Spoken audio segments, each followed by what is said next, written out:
I could stand to eat a little less. Yeah, I could too. But, you know, when the whole world's going to hell, you may as well grab a bag of Cheetos and watch it burn. That's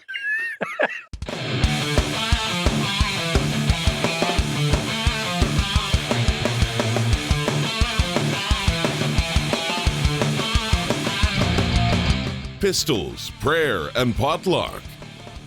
This is Armed Lutheran Radio. Hey, folks. Welcome to Armed Lutheran Radio, episode number 242. We're fast approaching our 250th episode. I am your host, Lloyd Bailey, the Armed Lutheran. Thank you so much for making Armed Lutheran Radio a part of your week again this week. For those of you who are new to the show, thank you for joining me today. Hope you'll stick around. This is a show about guns, hunting, competitive shooting, the natural right of self-defense, and what God's Word says about the issues surrounding gun rights and gun ownership. We're not your typical pro-gun podcast.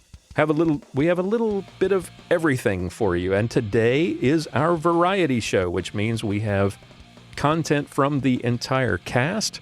Mia Anstein, our resident hunting guide extraordinaire, Sergeant Bill Sylvia, our masterclass competitive shooter, and Pastor John Bennett from St. John Lutheran Church in Willow Creek, Minnesota, will be pontificating about who knows what. It's going to be great. This week's show is made possible by the members of the Reformation Gun Club. Great people like Robert from Bothell, Washington, Catherine, Sue from Conover, North Carolina, Dan from Enumclaw, Washington, and our 4 gospel members, Matthew from Nixa, Missouri, Mark from Woodland, Washington, Luke from Seymour, Indiana, and John from Wheaton, Illinois. Thank you all so much for your support, for making all of this possible. Armed Lutheran Radio is listener-funded, and that means we don't have any sponsors, we don't have any advertising. We rely on the generosity of the members of the Reformation Gun Club to keep us going. If you'd like to help and see us continue, make it to 250 and beyond, check out armedlutheran.us/gun club for more information about becoming a member and all the benefits. Look for a link in the show notes for this or any of our previous episodes. Now, as I said, today is our variety show week, but before I turn it over to the cast, I just want to get a few little housekeeping things out of the way. First off, and I was remiss to not bring this up last week in episode 241. Of course, this past week, we celebrated Veterans Day. So to all of our veterans who are our listeners and members of the Reformation Gun Club and members of our cast, thank you all so much for your service, for your sacrifice. Particularly want to thank our own Sergeant Bill Sylvia and former cast member Aaron Israel. Thank you all so much. I know I really appreciate it. I know the rest of the cast does. I know our listeners appreciate the sacrifices that you guys made for this country. Thank you so much to all of our veterans. Next, Thanksgiving's coming up in 2 weeks.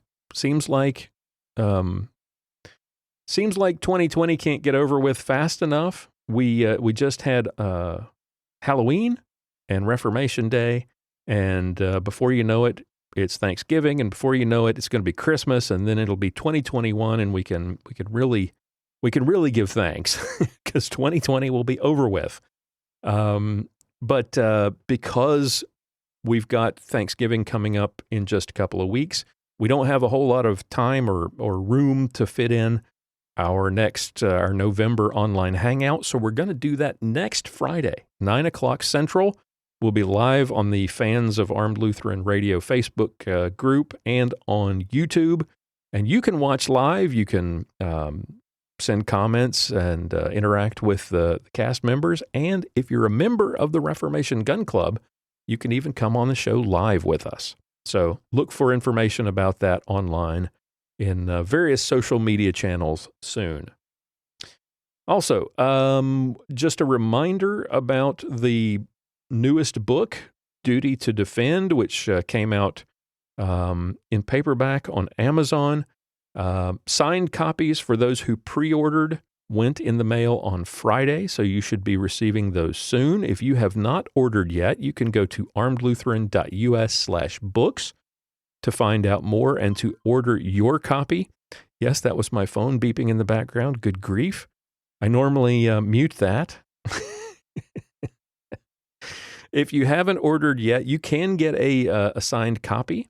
You can order from Amazon, or you can get the newest version is available on Kindle as well. That was released this week. So again, armedlutheran.us/books for all the information.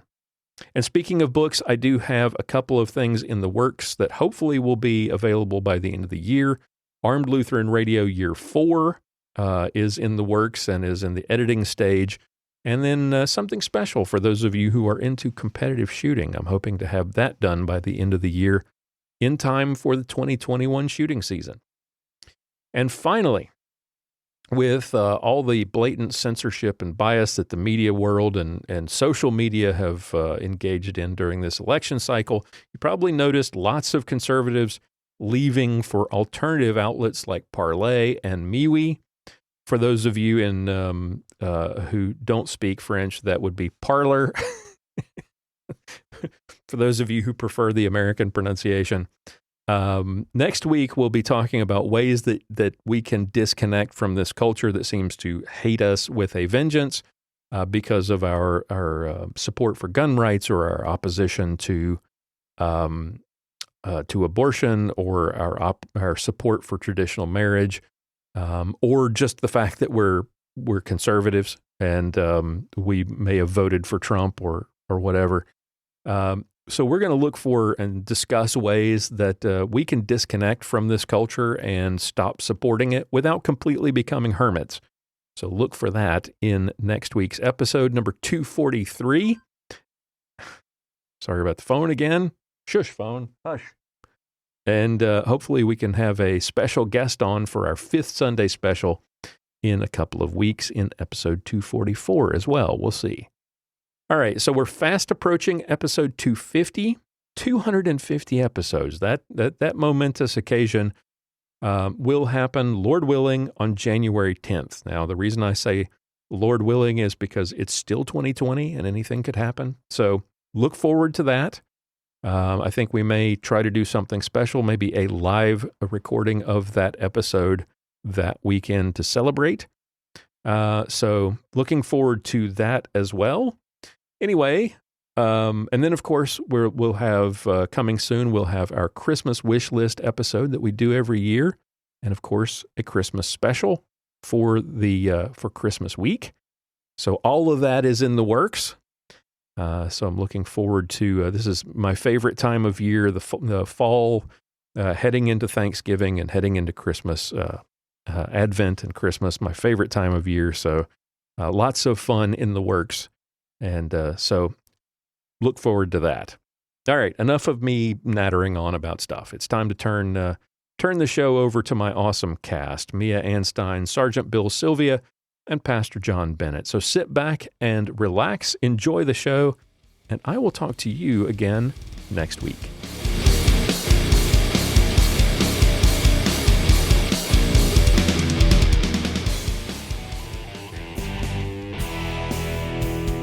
Time now for Mia's Motivations with Mia Anstein.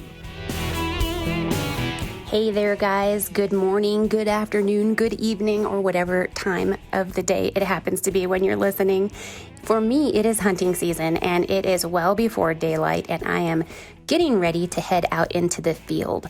I wanted to tell you about one of my most memorable hunts, or actually, not about the hunt, about the rifles.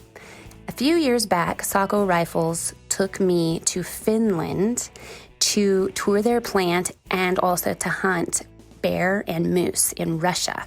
So it was quite the trip. I did not tag an animal, but it was the most memorable hunting trip I've ever been on. And that may tell you, if you're not a hunter, that hunting is not all about killing animals. But Sako Rifles, they make rifles for the Finnish military. They also have Tikka rifles, which are a subline of Sako. And Tikka got in touch with me and they asked if I wanted to demo one of their rifles and which one I would like to try. And of course, I wanted to try one. So I went with my old standby caliber, which was the original rifle that I hunted with. My family bought me years ago. And that's a rifle chambered in .270 Winchester. So I've been testing this rifle out both at the range and while hunting this fall, and I am loving it. Opening morning this season, my daughter tagged a buck at 415 yards. And I'll tell you more about her hunt maybe on another day. She ended up using my rifle because of other circumstances. But it was her first time to use the rifle. It's a standard bolt action, so it wasn't something we needed to train on. But for her to do that at that yardage with her first time ever using that rifle is just outstanding. So when I had returned from Finland, I raved to my family and friends about the bolt action on the Sako and Tikka rifles.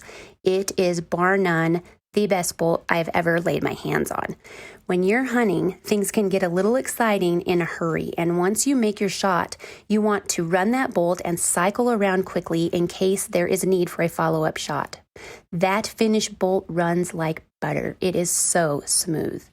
The rifle features a detachable box magazine, and when you have that magazine inserted and you drop around in the trough for loading it in the chamber, there is no hang up, there's no glitches when you slide that bolt forward. It has an oversized bolt handle, and this makes this easy to do even with gloves on in the wintertime. I noted that the rifle company began as a military manufacturer, but they also make rifles for the Canadian Mounted Rangers.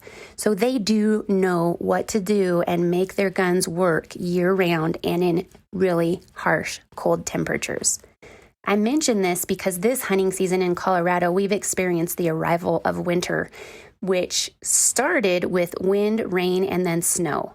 And when you're out in single-digit temperatures, which can be worse in the coming months, we're only in November, but you want your tool to run smooth, and the Tikka has done just that. My hunting partners, they've had a little bit of challenges with their rifles. We've had safety mechanisms that have frozen and bolts that simply won't run, won't open, won't slide, won't release. And this has not been the case with the Tikka. And it's something that you don't want happening in the woods. I quietly would test my Tikka each morning as I loaded it, and in the background, I didn't want to get these guys upset, but they saw me, and I'm pretty sure they saw that thing running smooth, and I know at least one of them has already ordered a new Finnish-made model hunting rifle. So I don't mention this as something to try to sell you the rifle. It's just, I want good gear and I want stuff that runs, and I'm going to give you my honest truth and feelings when I share reviews. But this Tikka rifle is outstanding. The Tikka Lite is the base model off which the Roughtech is designed, and the Lite, it has a synthetic stock, it has an angled low grip design, and the Roughtech has a rough surface throughout. So that Lite, there are several different models that you can look at. I chose the Roughtech so that I could have a good solid grip no matter the weather conditions. It does come with a muzzle brake for recoil reduction. However, I don't have that on my rifle. You can if you prefer them. It also comes with a large recoil pad to aid with that recoil if recoil is an issue for you. The length of pull is 13.2 inches, but the rifle does come with additional spacers for adjustment and customization. The trigger is precisely manufactured for crisp, clean shots, and that helps in rifle accuracy. The stainless steel bolt is run only when you disengage the safety. So it has a 2-stage safety, and you have to release that in order to cycle the bolt. However, both the safety and that bolt have run smooth in the cold, icy temperatures. I will give you a quote from Tikka. They say, Tikka provides an extremely rigid action with a 2-locking lug T3 bolt. The bolt features a spring-loaded plunger ejector and a removable bolt handle with a 70-degree opening angle, leaving plenty of room for holding the bolt. This is one of the smoothest actions on the market. And I must say, I agree with their entire statement. They're not just giving themselves a pat on the back. Tikka not only gets its light mode from having that synthetic stock, but they also do this by having the fluted barrel and a fluted bolt. So those reduce the overall weight of the rifle. The rifle weighs in at just under 6.5 pounds before you put accessories. So I have a pretty large scope on there and sling, and that does add weight. The overall length is 42.5 inches. And my Tikka is chambered in 270, as I mentioned. It has a 10-inch rate of twist, and it holds 3 in the magazine and 1 in the chamber. It has been super accurate at the range. And now I am headed back up the mountain for the last chance hunt this morning. Please remember to get outdoors and enjoy God's creation. I look forward to visiting with you again. Bye, guys. Have a good one. You can read more from Mia, watch her YouTube videos, or check out her podcast, Mac Outdoors with Mia and Leah, at miaanstein.com.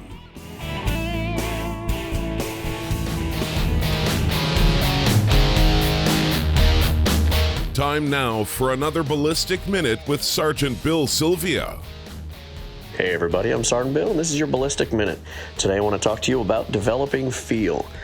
So you develop feel by doing lots of good/perfect practice. So the way that develops feel is when you're doing that perfect practice, you're doing reps at slower speeds and trying to make sure that you're doing your techniques perfectly. Now what I like to do is incrementally go faster until, kind of the wheels start to fall off, you start having problems, and then slow back down and work on that perfect practice. Okay, so feel is the ability to know if what you're doing is correct without having someone watch you and tell you and or see it on video or something like that.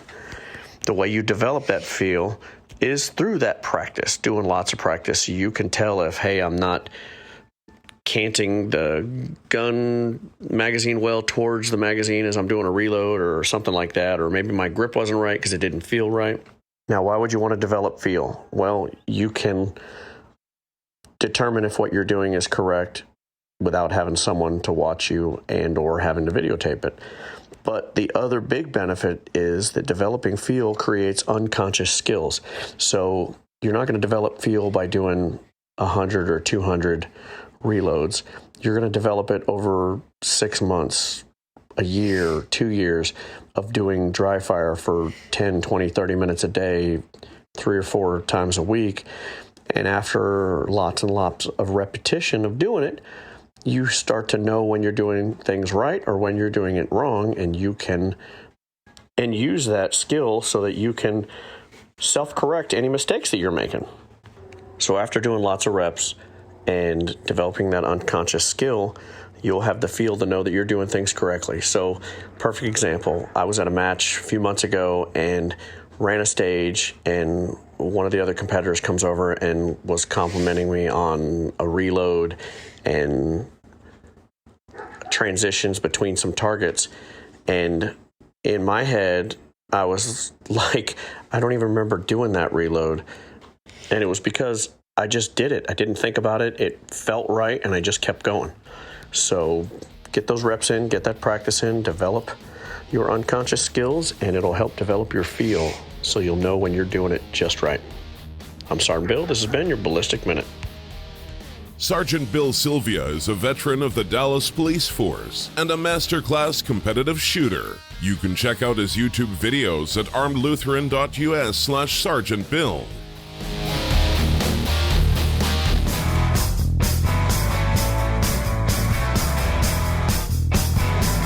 It's time for Pastoral Pontifications with Pastor John Bennett.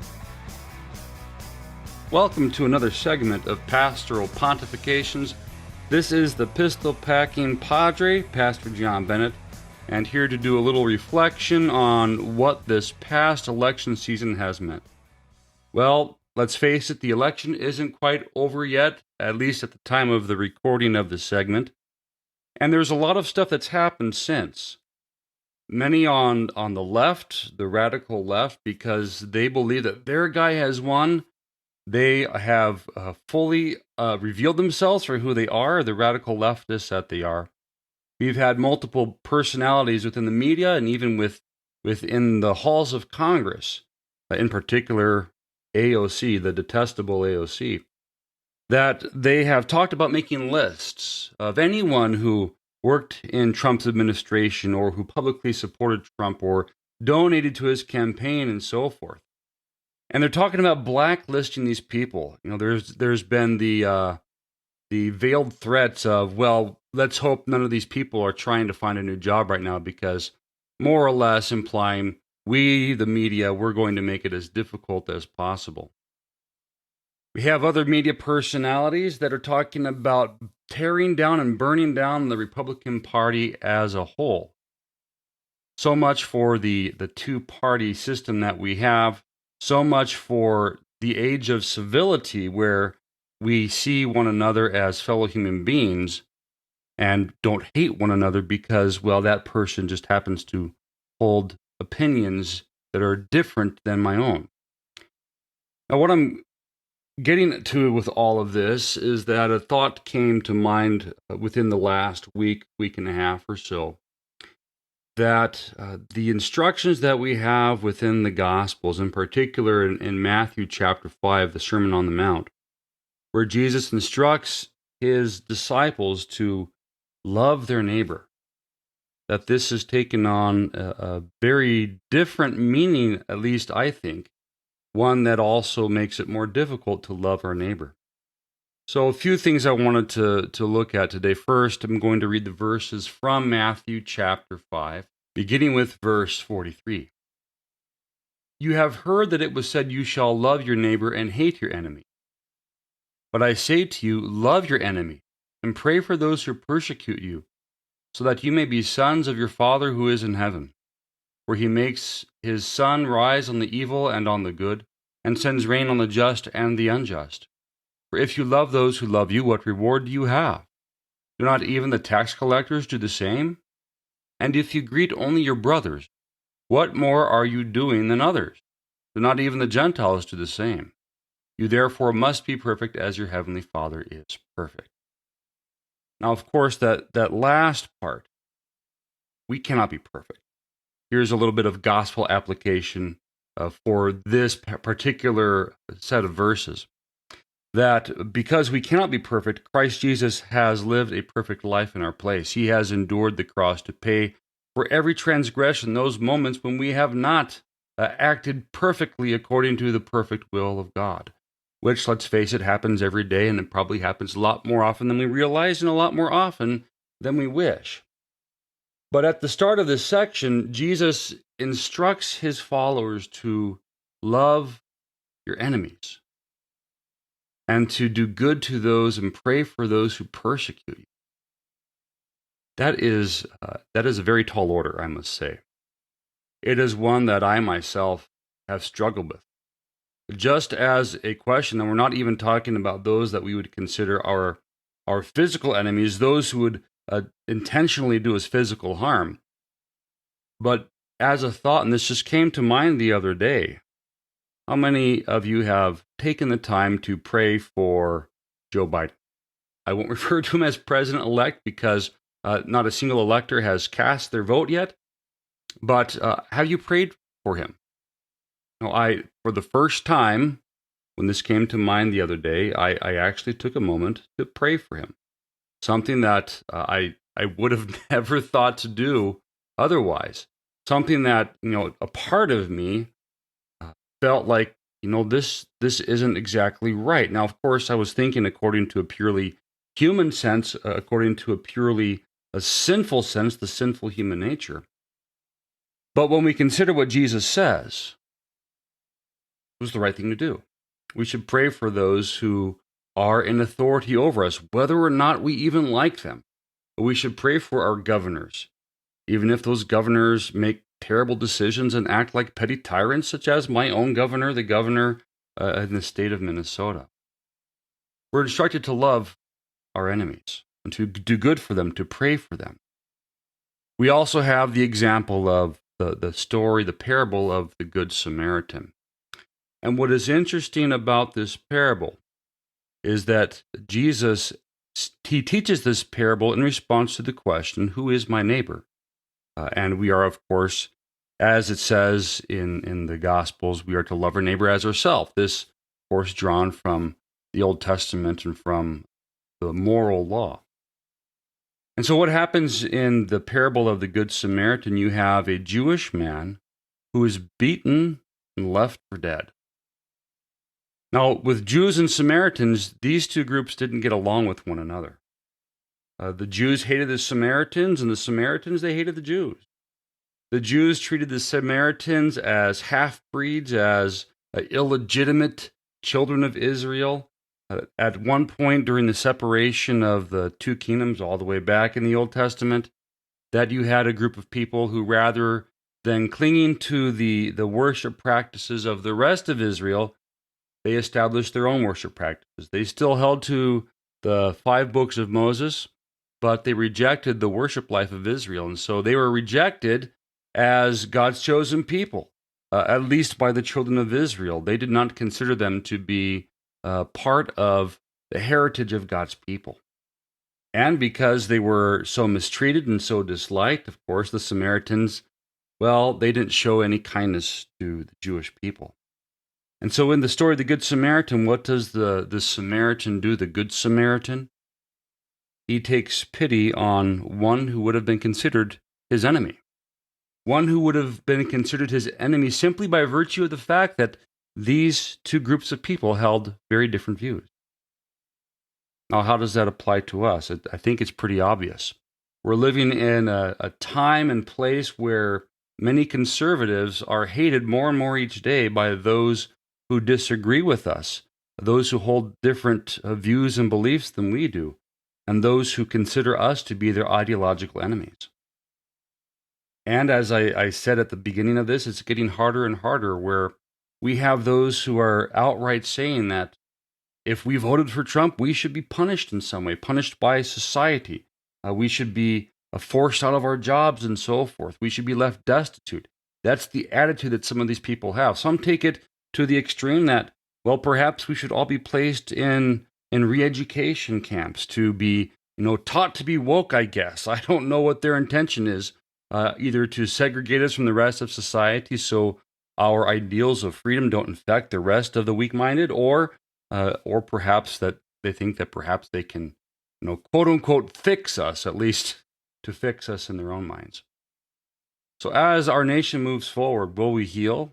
Will there be unity, even if it turns out that Joe Biden is indeed the next president, the 46th president? Will there be healing? Well, I'm not terribly optimistic. The divisive language that has taken place since the conclusion of the ballots being casted, well, it doesn't make me very hopeful. Nonetheless, pray for those who persecute you, as our Lord Jesus said. Love those who hate us. It's hard to do.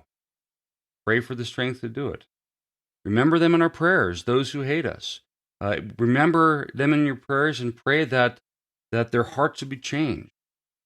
Pray that our nation, that everyone in our nation, regardless of political differences, would realize that it's best to respect one another on the basis of our shared humanity than to hate one another because of simply differences of beliefs and opinions.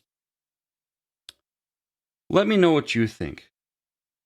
Please give your feedback, your questions, your comments through the feedback page at armedlutheran.us/feedback. I'd love to know what your thoughts are on this. I hope that, of course, I pray that that whoever the president is, that it is according to the legal definition of what a valid vote is. Perhaps that will be Donald Trump. Perhaps that's going to be Kamala Harris. Joe Biden. Let's be realistic, right? Well, Christ's blessings to you all. If you have any questions or anything that you would like me to pontificate about on my segments, again, please send those questions or those suggestions through the feedback page. Christ's blessings to you all, and we'll talk to you the next time. John Bennett is the pastor at St. John's Lutheran Church in Willow Creek, Minnesota. For more information, visit stjohnswillowcreek.org. For show notes, be sure to visit our website at www.armedlutheran.us. Check out the Facebook page, The Armed Lutheran, or join our Facebook group, Fans of Armed Lutheran Radio. If you like what you hear, please leave us a comment on our feedback page at armedlutheran.us/feedback or a review on iTunes and let us know what you think. Thank you for listening to Armed Lutheran Radio, a member of the Self-Defense Radio Network.